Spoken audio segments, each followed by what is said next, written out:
사랑과 용서로 정죄하지 말라. 아직도 코로나 사기에 침묵하는 목사들은 그냥 미혹이고 사탄의 종일 뿐이고 걸러낼 때 상이라고 닌길이.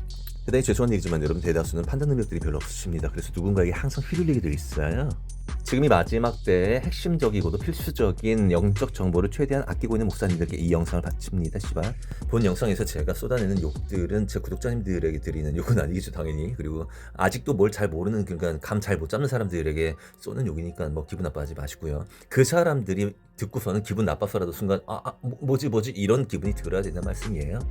그냥 좀 침착하고 논리적이고 둥글둥글한 그딴 말투로는 도무지 이해시키기가 어려운 내용들이니까는 설명을 위한 불가피한 양념 정도로만 생각하시면 될 것 같아요.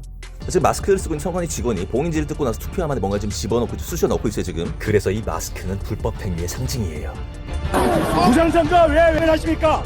지금 이 시국에 악한 이들, 음습한 이들이 애써 외면한 사실이 하나 있는데요. 그게 뭐냐면 계엄의 피해자는 사실상 없고요. 그리고 그가 공격하고자 했던 것은 부정선거 그 자체였다라는 것. 지금 영상 보시는 분들 가운데서 부정선거 밝히면 곤란하실 분 계신가요 혹시? 부정선거는 좌파와 우파 둘 다가 알고 있는 팩트이죠. 그럼 이걸 애써 막으려는 자들이 진짜 범인들이겠죠. 그리고 진짜 웃기는 거는 그 범인들은 자신들의 정치적 활동이 사람들에게 전 세계적으로 이렇게 영구적으로 알려질까봐 대단히 두려워하고 있는 CIA 문제 아시죠? 아니 자신의 정치적 입장이라는 거를 부끄러워가지고 아니면 어떤 해가 생길까봐 지운다는 것 자체가 그 문제 있는 거 아니야? 정치인들 좌우 한패 외치는 유튜버이지만은, 그리고 이 모든 게 영적 문제라고 말씀드리는 유튜버이지만은, 이 정치라 일컬어지는 좌우 정반합 쇼에 있어서 좌파를 택하시는 분들 같은 경우는 첫 번째로 걸러져야 될 대상이다. 이게 영적으로도 일단 첫 번째 걸러져야 될 대상이란 말씀이에요. 왜? 음습하거든. 전라도라는 동네 안에 썩지 않는 이상은 다른 지역 가고 다른 미국이나 이런 나라 가가지고 떳떳하지 못한 게 그들이라고. 왜? 나 이재명 좋아해, 북한 주국 좋아해, 떠벌리고 다니지 왜? 어? 전라도 안에서만 그게 가능하다는 게 그게 좀 이상하지 않아요 여러분? 제가 사는 동네가 전라도다 보니까요, 요새 식당이든 목욕탕이든 TV 틀어놓고 앞에 앉아있는 사람 보면 진짜 가관이에요 아주. 뭔 윤석열 얘기만 나왔다 하면 다들 모여가지고 막 욕하고 잘됐다고 어쨌다고 그냥. 그런 말 하는 당신들 뭐 알아요 대체? 뭐 알고 하는 말이야 근데? 어? 지금 딥스테이트에 대해서 전혀 하나도 모르고 그 범위에 대해서는 물론 논란의 여지가 있습니다만은 거기에 대해서 하나도 모르시는 분들은 아예 그냥 정치 얘기를 하지 마세요. 진짜로 멍청한 인간들, 문재인이니까 강제로 주사놓고 감금시키고 그럴 때는 아무 찍소리보다는 놈들이 지금 그때 여파로 많은 사람들이 저 세상 가고 있는 그런 건 하나도 못 보잖아. 그때 그 악의 꼬드김에 제발 좀 죽지 말고 살으라고 그렇게 맞지 말라 했던 그 사람들은 좌파보단 우파 쪽에 있어요. 많지는 않지만은 좌파들 그 이기적인 족속들 가운데는 거의 없단 말씀이야. 왜? 남들 눈에 날까봐 눈치 엄청 보는 인간들이잖아. 초대교회 시대였죠. 로마 군대가 쳐들어와서 예루살렘이 이제 다시 또 무너져 버렸습니다. 그때 예수님의 그 예언대로 돌 위에 돌 하나 남지 않고 모든 성벽이 좀 다 무너져 버렸습니다. 우리가 읽으신 이 본문 말씀은요, 예루살렘이 멸망당할 때 그 주변국들이 어떠한 반응을 그리고 어떠한 태도를 보였는지에 대해서 기록을 하고 있습니다. 예배 당시 읽었었던 본문 말씀 제가 읽어드리도록 하겠습니다. 네가 네 형제 야곱에게 행사한 폭력으로 인하여 수치가 너를 덮고 네가 영원히 끊어지리라. 네가 저편에 서 있던 날 곧 타국인들이 그의 군대를 포로로 사로잡아가며 외국인들이 그의 성문들로 들어가 예루살렘을 놓고 제비를 뽑던 날에 너도 심지어 그들 중에 하나 같았느니라. 그러나 너는 네 형제의 날 곧 그가 낯선 자가 되던 날에 바라만 보지 말았어야 했고, 유다 자손이 멸망하던 날에 그들로 인해 기뻐하지 말았어야 했으며, 그들이 곤경에 처하던 날에 교만이 말하지 말았어야 했느니라. 너는 내 백성이 재난을 당하던 날에 그들의 성문에 들어가지 말았어야 했고, 참으로 그들이 재난을 당하던 날에 그들의 고통을 바라만 보지 말았어야 했으며, 그들이 재난을 당하던 날에 그들의 재물에 손을 대지 말았어야 했고, 내 거리에 서서 그에게 속한 자들 중에서 도망한 자들을 끊지 말았어야 했으며, 그들이 곤경을 처하던 날에 그에게 속한 자들 중에서 남은 자들을 넘겨주지 말았어야 했느니라. 우리가 읽으신 말씀은 에돔 족속에 대한 하나님의 그 경고의 말씀인데요. 에돔이라고 하는 나라는 그 시조가 에서입니다. 쌍둥이 야곱의 쌍둥이 형이었죠.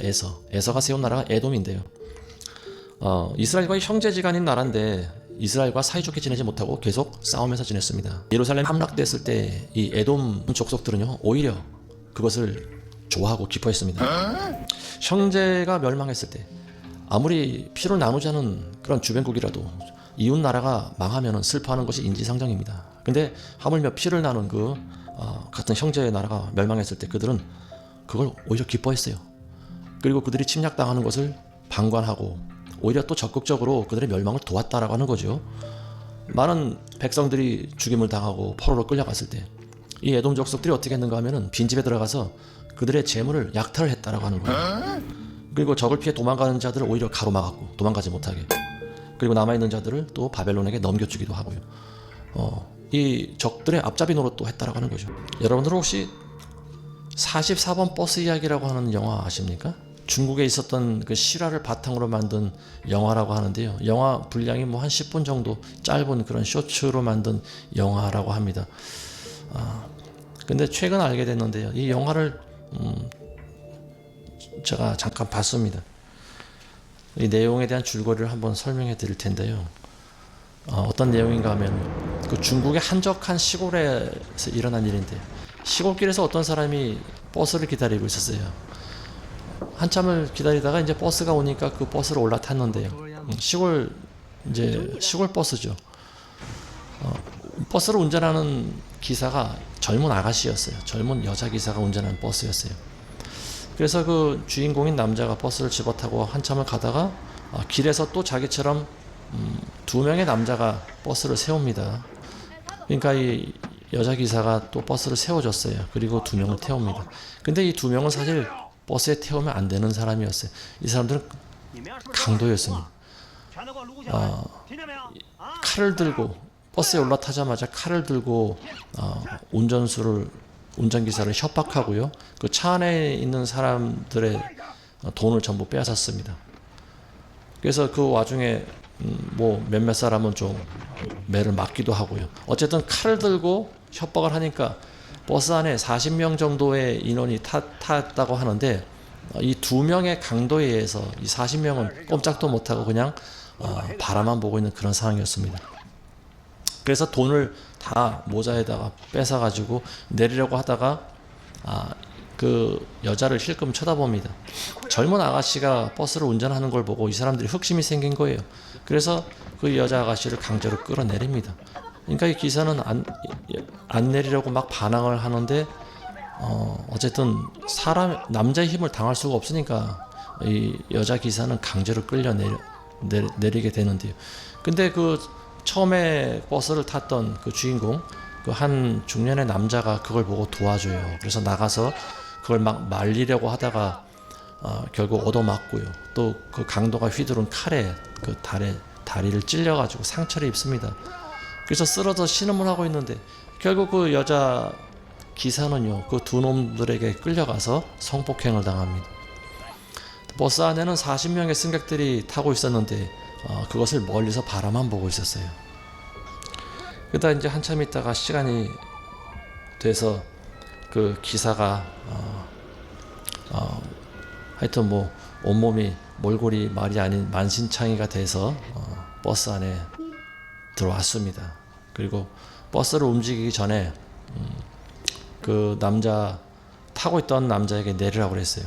자기를 도와줬던 남자를 타지 못하게 합니다. 그러니까 이 남자는 영문을 몰랐어요. 아니 나는 당신을 도와준 사람인데 왜 나를 버스에서 내리게 합니까? 나는 그러면은 한참 시골길을 걸어가야 되는데, 근데 여자는 두 말 얹고 나가라고 그래요. 그리고 그 남자의 짐을 들어서 밖으로 집어 던졌습니다. 어쩔 수 없이 남자는 내렸어요. 하도 내리라고 그러니까. 그리고 버스는 문을 탕 닫고 출발했습니다. 그래서 이 남자는 영문도 모르고 다리는 칼에 찔린 채 절뚝거리면서 한참을 걸어가고 있었어요. 근데 한참 가다 보니까 경찰차가 옆으로 막 지나갑니다. 사이렌을 울리면서. 그래서 무슨 사고가 났나 하고 한참 가다 보니까 앞에 경찰차가 서 있어요. 그래서 곁에 가서 경찰한테 물어봅니다. 왜 무슨 사고가 났습니까? 했더니 저 밑에 낭떠러지에 버스가 굴러떨어져서 승객들이 전원 사망한 지금 사고가 났습니다. 그래서 우리가 달려온 겁니다.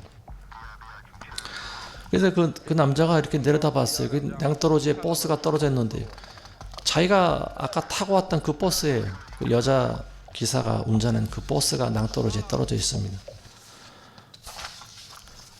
그 영화는 거기서 이제 끝나요. 그 남자는 그걸 보고 알듯 말듯한 그런 희미한 미소를 짓고 영화는 끝이 납니다. 그 버스가 44번 버스인데 그 영화가 이제 44번 버스라고 하는 영화로 그 제목으로 상영을 했다고 합니다. 눈치 빠른 분들은 빠르게 정리가 되실 겁니다. 이 버스 운전사, 여자 운전사 입장에서는 기분이 어땠을까요?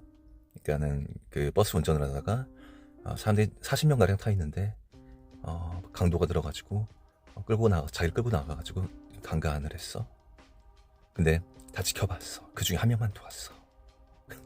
그러니까 뒤에 있는 40여 명의 승객들이 무사히 목적지에 도달하게끔 하는 게 이 버스 운전사의 임무인데, 여러분들 같으면은 그 임무를 수행을 완벽하게 하기에 기분이 어떠셨을 것 같아요? 기분 진짜 족같았겠죠. 물론 자살하면 지옥 가요. 그리고 운전수 포함해가지고 거기 단 모든 이들 한 명만 빼고, 딱 한 명만 빼고 전부 다 지옥 간 그런 상황이죠. 그리고 버스 운전사를 돕다가 칼 맞고서는 버스 운전사에게 오히려 또 내리라는 명령을 듣고서는 쩔뚝쩔뚝 걸어가야만 했었던 이 주인공의 마지막 때에 씩 하고 살짝 웃는 그 모습, 많은 것들을 담고 있죠. 그리고 운전사의 입장에 여러분들이 역지사지 입장으로 한번 들어가 보시라니까. 나 이 버스 몰고서는 싹 다 죽여버릴 테니까는 당신은 살아남으세요. 고맙습니다. 막 감정이입이 막 무지무지하게 잘 되네요. 저도 그동안 막 사람들 진짜 그 소름 끼치는 침묵 가운데서 막 그동안 유튜브 하면서 막 진짜 인간, 더러운 인간들 진짜. 근데 어쨌든 상황이 너무 더럽잖아요. 그죠? 상황이 너무너무 더럽죠. 누가 하지 말라라고 뭐한 짓이야 뭐 이런 것만 한마디 하더라도 그런 소리가 한 2명, 3명한테서만 나왔어도 무서워서 잘 못해요. 하기 힘들어. 인간은 지켜본 눈이 있다는 것, 나중에 증언할 수 있는 그 입과 지금 지켜본 눈이 있다는 것, 그것만으로도 인간 무서워서 함부로 못해요. 아무리 짐승들이라도. 근데 다들 가만히 있잖아. 응? 다들 가만히 있잖아. 지금 이 마지막 때에 목사님들에 대한 비판, 물론 저도 많이 하고 있습니다만은 제가 지금 소개해드린 목사님 역시도 어떤 분이 또 이렇게 또 이런저런 또 비판을 하시더라고요. 뭐 비판 안 받는 사람 세상에 없어요. 저 역시도 마찬가지고요. 근데 다만 하나 이 마지막 때에 가장 민감한 영적 정보라든지 주사기 맞냐 마냐 이런 문제라든지 뭐 아니면 세계 단일 정부 문제, 뭐 경제가 하나가 되고 종교가 하나가 되고 이런 기본적으로 전 세계가 하나가 되어가고 있다란 최소한 그 정보 정도는 알려줘야지 교회라고 생각을 해요. 근데 문제는 뭐냐면 그 교회에서 그동안 돈과 명예를 유지해왔던 그 목사님들은 그 다 연결되어 있어요. 그 신도들이랑 해가지고 전부 다 연결되어 있기 때문에 이 메로나 이야기도 함부로 얘기를 하지 못한다라는 거예요. 아니 하나님 말씀 복음 전파 이렇게 당당하게 열심히 선포하던 그분들이면은 이 세상에 있는 일도 당연히 얘기해야 되는 거라고 생각을 해요. 아니 이 세상이 눈에 보이는 것도 제대로 모르는데, 당장 눈앞에 드러난 것도 모르는데 나는 하나님 말씀만 전파할 거야. 아니 하나님 말씀이랑 지금 일어나는 거랑 다 연결돼 있다니까? 그리고 소개해드린 이 주 목사님 같은 경우는 이런 내용들 알고 계시고 예전부터 많이 얘기를 해오신 분으로 제가 알고 있어요. 그러니까 어쨌든 그 어떤 비판이 있다고 하더라도 이런 부분들 제가 충분히 존중하고 존경하는 부분에서 또 댓글에 가볍게 이렇게 허락 좀 해주세요라고 뭐 이렇게 정도 했는데, 사실상 제가 거의 퍼왔어요 사실상. 근데 이제 이분은 지금 윤석열 대통령 탄핵 문제, 이 시국 문제에 관련해서 이 44번 버스 소개를 했지만은 저는 또 아전인수잖아요. 저는 제 영상에서 가장 강조하고 싶은 게 아이들 문제니까 항상.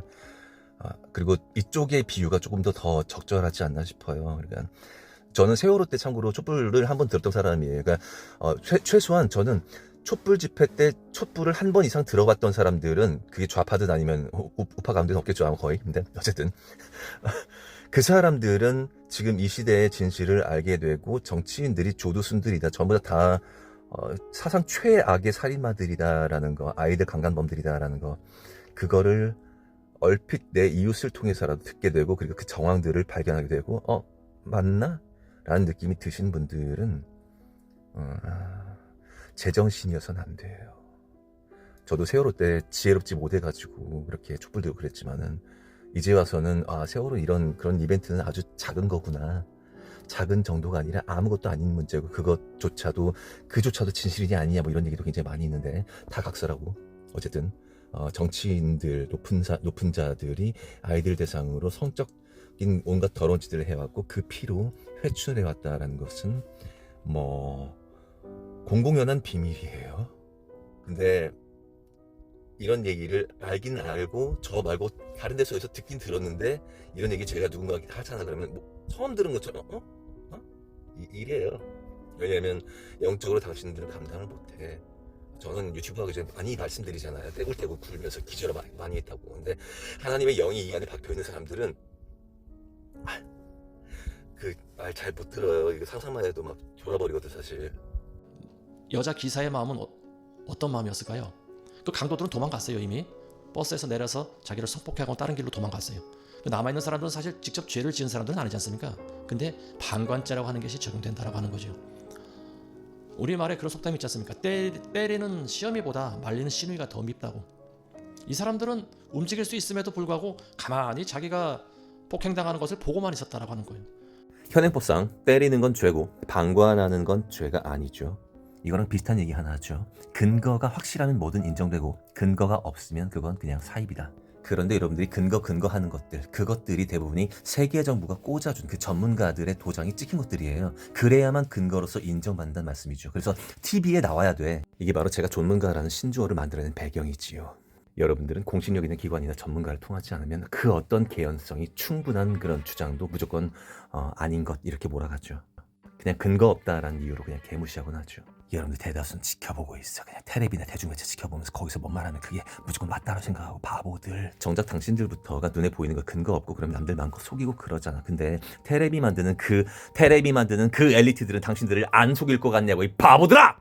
이 세상 관조하는 태도로 여유롭게 아름답게 뭐 이렇게 살아가고자 하는 사람들, 인간이 근본적으로 죄인이라는 사실을 모르고 당연히 그러니까 자기 자신이 1차적으로 죄인이라는 사실을 전혀 인정하지 못하는 그 사람들, 회개하지 않는 사람들.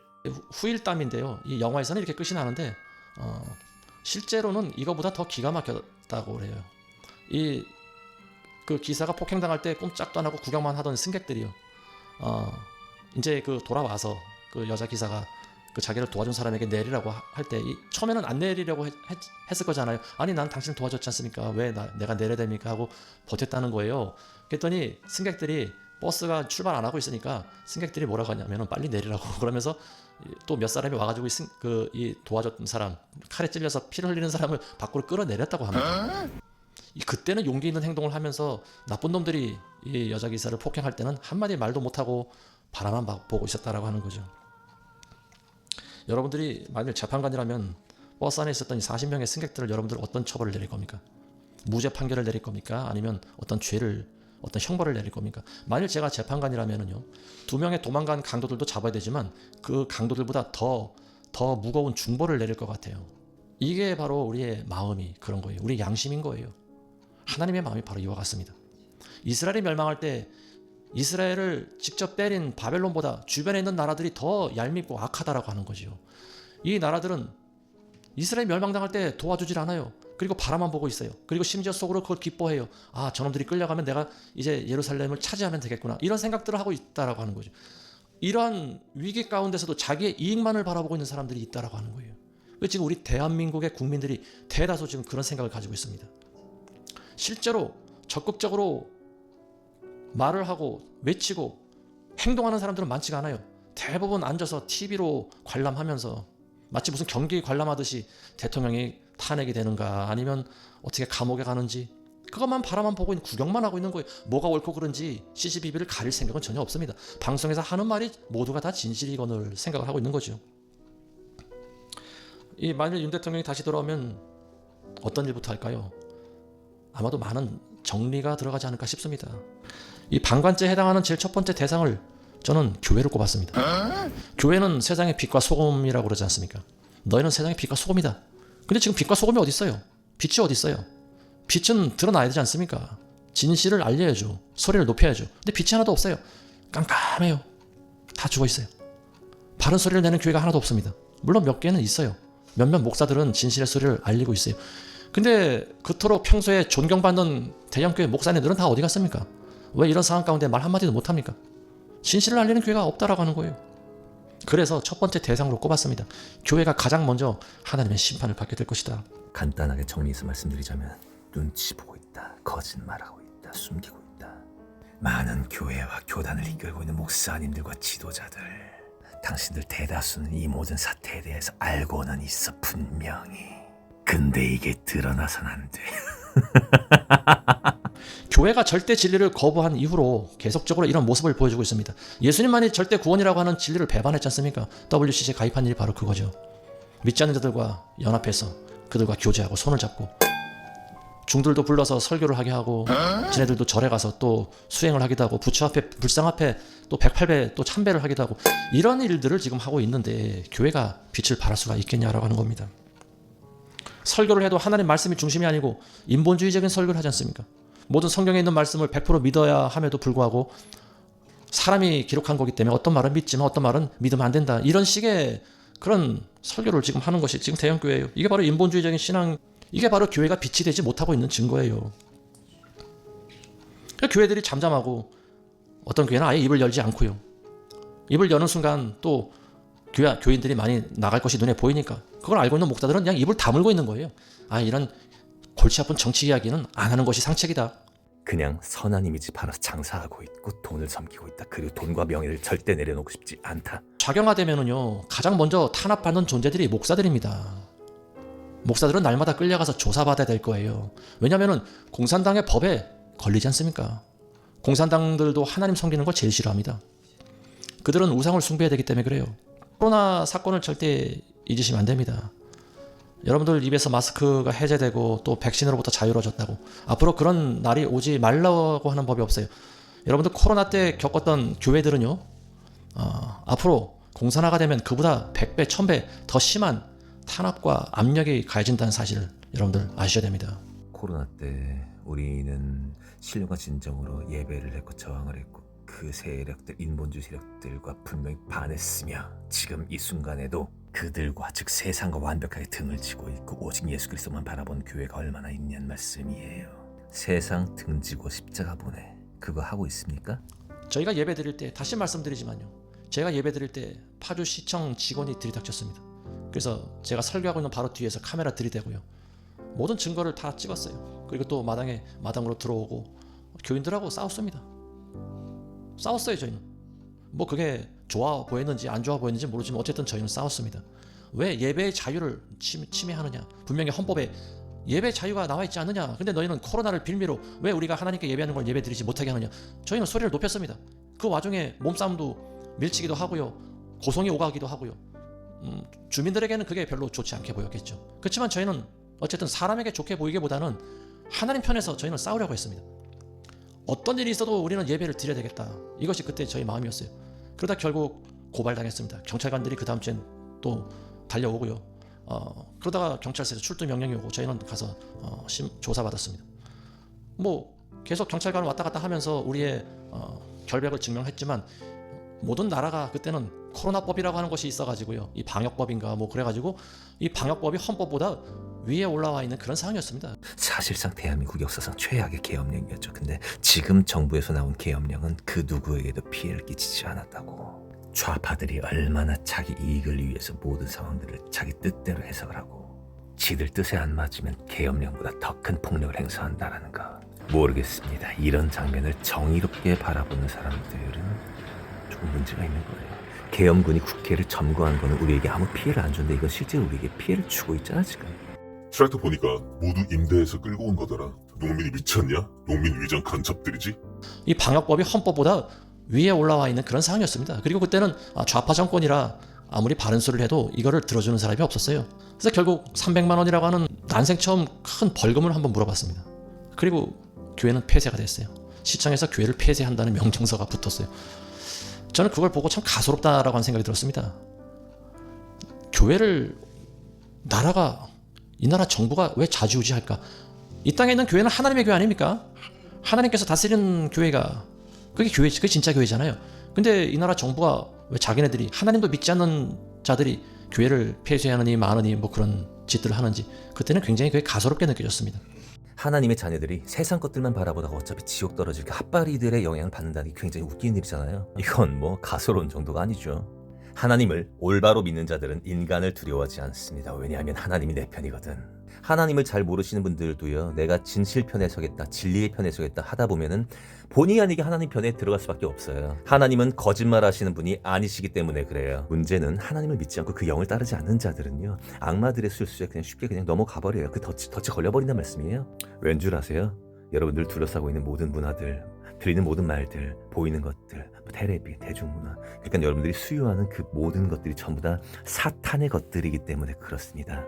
그래서 하나님 나라 가는 것은 내 모든 죄를 저 십자가에 몽땅 그냥 못 박아버리는, 하나님과 예수님과 하나 되는 그런 과정이고, 다시 한번 이렇게 죽는 과정이에요. 죽었다 다시 태어나는 과정이라고. 근데 지옥 가는 건 진짜 쉬워요. 그냥 남들 따라 살면 돼요, 여러분. 남들 따라서 그냥 돈 벌고 이렇게 인정받고 그 모든 목표로 살아가시면, 그렇게 넓은 문을 통과하시는 분들이 한 99% 정도 돼 보여요, 제 눈에는. 근데 그분들은 마귀가 주는 상을 받게 돼요, 나중에. 그게 뭐냐면요, 영원히 꺼지지 않는 지옥 불못. 주님 오실 날 머지 않았습니다. 그리고 진짜 오래 참아주셨어요. 예수님 믿고 천국 들어갑시다, 여러분. 구독과 좋아요 감사합니다. Uh-oh.